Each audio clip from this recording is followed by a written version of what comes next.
ലക്നൌവിൽ ഭർത്തൃ വീട്ടിൽ ഇൻഫ്ലുവൻസർ യുവതിയെ ജീവനൊടുക്കിയ നിലയിൽ കണ്ടെത്തി. കാൺപൂർ സ്വദേശി മാൻസിയാണ് തൂങ്ങി മരിച്ച നിലയിൽ കണ്ടെത്തിയത്. മകളുടെ മരണത്തിൽ ദുരൂഹത ആരോപിച്ച് കുടുംബം രംഗത്തെത്തി. ഭർത്താവും ഇൻഫ്ലുവൻസറുമായ സാഗർ രജ്പുത്തിനെ പോലീസ് കസ്റ്റഡിയിലെടുത്തു.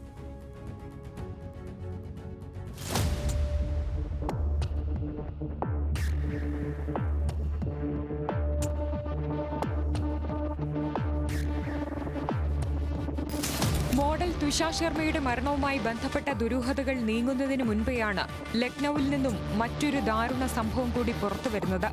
2024 ഡിസംബറിലായിരുന്നു കാൺപൂർ സ്വദേശിയായ മാൻസിയുടെയും ലക്നൌ സ്വദേശിയായ സാഗർ രജ്പുത്തിന്റെയും വിവാഹം. ഇരുവരും സമൂഹമാധ്യമത്തിൽ സജീവമായിരുന്നു.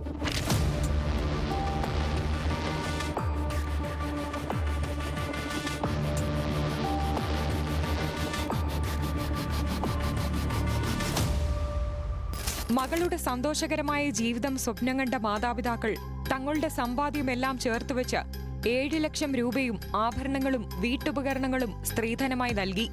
എന്നാൽ വിവാഹത്തിന്റെ പകിട്ടൊടുങ്ങും മുൻപേ ഭർത്തൃവീട്ടുകാർ യഥാർത്ഥ മുഖം പുറത്തെടുത്തെന്ന് പെൺകുട്ടിയുടെ കുടുംബം പറയുന്നു.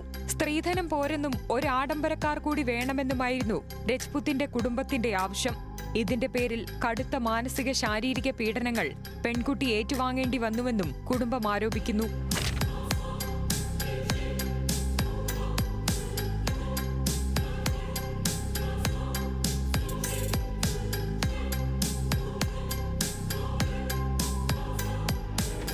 താൻ അനുഭവിക്കുന്ന നരകയാതനകളെക്കുറിച്ച് മാൻസി കാൺപൂരിലുള്ള തന്റെ കുടുംബത്തെ അറിയിച്ചിരുന്നു. തുടർന്ന് പ്രശ്നങ്ങൾ പരിഹരിക്കാനും മകളുടെ ജീവിതം സുരക്ഷിതമാക്കാനും മാൻസിയുടെ മാതാപിതാക്കൾ പലതവണ ലക്നൌവിലെ വീട്ടിലെത്തിയിട്ടുണ്ടെന്നും പോലീസ് പറയുന്നു. ശനിയാഴ്ച രാത്രിയാണ് മാൻസിയെ മുറിക്കുള്ളിൽ തൂങ്ങിമരിച്ച നിലയിൽ കണ്ടെത്തിയത്. മകൾ ജീവനൊടുക്കില്ലെന്നും ക്രൂരമായി മർദ്ദിച്ച് കൊലപ്പെടുത്തിയതാകാമെന്നും പെൺകുട്ടിയുടെ കുടുംബം ആരോപിക്കുന്നു. മാൻസിയുടെ ശരീരത്തിൽ മർദ്ദനമേറ്റ പാടുകളുമുണ്ട്. യുവതിയുടെ കുടുംബത്തിന്റെ പരാതിയിൽ ഭർത്താവിനും കുടുംബത്തിനുമെതിരെ പോലീസ് കേസെടുത്തു. ഭർത്താവ് സാഗറിനെ കസ്റ്റഡിയിലെടുത്ത് ചോദ്യം ചെയ്തു വരികയാണ്. മൃതദേഹം നിലവിൽ പോസ്റ്റ്മോർട്ടത്തിനായി അയച്ചിരിക്കുകയാണ്.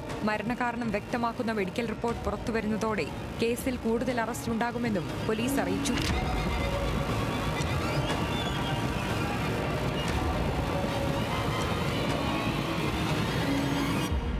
National desk news Malayalam.